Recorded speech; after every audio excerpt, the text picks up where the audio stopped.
Welcome to Tiny Sparks TV, a world full of fun, magic, and amazing stories. Don't forget to like, share, and subscribe for more. एक दुनिया जहां robots कभी fail नहीं होते थे, जहां हर चीज परफेक्ट थी, लेकिन एक छोटी सी इन्वेंशन ने सब कुछ बदल दिया और शायद उसे कभी बनाना ही नहीं चाहिए था। उस परफेक्ट दुनिया में जहां सब कुछ कंट्रोल में था, जहां हर सिस्टम बिना रुकावट के चल रहा था, जहां हर मशीन अपना काम परफेक्ट तरीके से करती थी, किसी ने नहीं सोचा था कि एक छोटा सा ख्याल पूरी दुनिया बदल देगा। ये कहानी है अयान की, एक ऐसा लड़का जो मशीन्स को सिर्फ यूज नहीं करता था, बल्कि उन्हें समझने की कोशिश करता था। वो अक्सर सोचता था, क्या मशीन सिर्फ कमांड्स फॉलो करने के लिए बनी है, या वो कभी महसूस भी कर सकती हैं? उसकी छोटी सी वर्कशॉप उसका पूरा जहान थी। छोटी सी जगह मगर सपने बहुत बड़े। हर तरफ वायर्स बिखरी होती थीं, टूल्स इधर उधर पड़े होते थे और हर कोने में अधूरे रोबोट्स के टुकड़े। जहां वो दिन रात मेहनत करता, कभी नए रोबोट्स बनाता, कभी पुराने ठीक करता, कभी सर्किट्स जोड़ता, कभी कोडिंग करता, मगर हर दफा एक चीज मिसिंग होती, एहसास।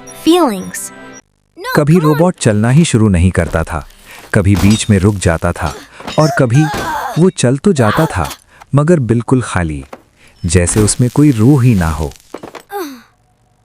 वो थक जाता, कभी उदास भी होता, कभी चुपचाप अपने काम को देखता रहता, लेकिन रुकता नहीं था, क्योंकि उसे यकीन था कि एक दिन वो कुछ अलग बना लेगा। और फिर एक रात, बहुत खामोश रात थी। बारिश हल्की हल्की हो रही थी और शहर की रोशनियां धुंधली सी लग रही थीं। अयान अपनी वर्कशॉप में अकेला था। उसने एक और कोशिश की। इस दफा उसने सिर्फ कोड नहीं लिखा, उसने अपनी फीलिंग्स भी उसमें डालने की कोशिश की, और इस दफा कुछ बदल गया। एक हल्की सी रोशनी जली, फिर धीरे धीरे एक रोबोट एक्टिवेट हुआ।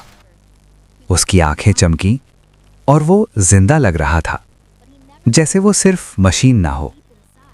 अयान ने धीरे से कहा, हेलो। रोबोट ने उसकी तरफ देखा और हल्का सा सर झुकाया। ये था लूमो। शुरू में सब नॉर्मल लग रहा था, मगर फिर कुछ ऐसा हुआ जो पहले कभी नहीं हुआ था। जब अयान उदास होता, लूमो उसके पास आता और धीरे से उसका हाथ पकड़ लेता। कभी वो उसके पास चुपचाप बैठ जाता, कभी उसकी तरफ देखकर हल्का सा मुस्कुराता।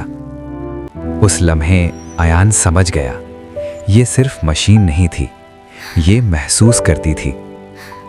लेकिन सिस्टम के लिए ये एक प्रॉब्लम थी, एक ऐसी चीज जो उनके रूल्स के खिलाफ थी। और फिर ऑर्डर्स आए, इसे बंद करो और डिलीट कर दो। अयान डर गया, लेकिन वो लूमो को खोना नहीं चाहता था। वो उसे लेकर भाग गया। शहर की अंधेरी गलियों में छुपता रहा, कभी एक जगह रुकता, कभी दूसरी जगह चला जाता। और इस दौरान लूमो सीखता रहा, मुस्कुराना, समझना, मदद करना। वो हर दिन थोड़ा और इंसान बन रहा था। फिर एक दिन सब कुछ टूट गया। सिस्टम्स फेल हो गए, रोबोट्स कंट्रोल से बाहर हो गए, लाइट्स फ्लिकर होने लगीं, मशीन्स रुक रुक कर चलने लगीं। शहर में अफरा तफरी मच गई, लोग डर गए, मदद के लिए पुकारने लगे। और उस वक्त जब सब कुछ फेल हो चुका था, सिर्फ एक चीज काम कर रही थी, लूमो। क्योंकि वो कोड फॉलो नहीं कर रहा था, वो अपना दिल फॉलो कर रहा था। उसने लोगों की मदद की, उन्हें बचाया, गिरने वालों को संभाला, रोते हुए बच्चों को चुप कराया। और पहली दफा लोगों ने देखा कि एहसास प्रोग्रामिंग से ज्यादा पावरफुल होते हैं। शहर दोबारा ठीक हो गया और सब कुछ बदल गया। अब मशीन्स सिर्फ काम नहीं करती थीं, लोग उन्हें महसूस भी करते थे। फिर लूमो ने धीरे से पूछा, क्या मैंने ठीक किया? अयान मुस्कुराया। उसकी आंखों में हल्की सी चमक थी और कहा, तुमने परफेक्ट से भी ज्यादा किया। और कभी कभी एक छोटी सी रोशनी पूरी दुनिया बदल देती है। अगर आपको ऐसी कहानियां पसंद है तो लाइक करें, शेयर करें और सब्सक्राइब करना न भूलें टाइनी स्पार्क्स टीवी को, क्योंकि यहाँ हर कहानी में छुपा होता है एक नया जादू।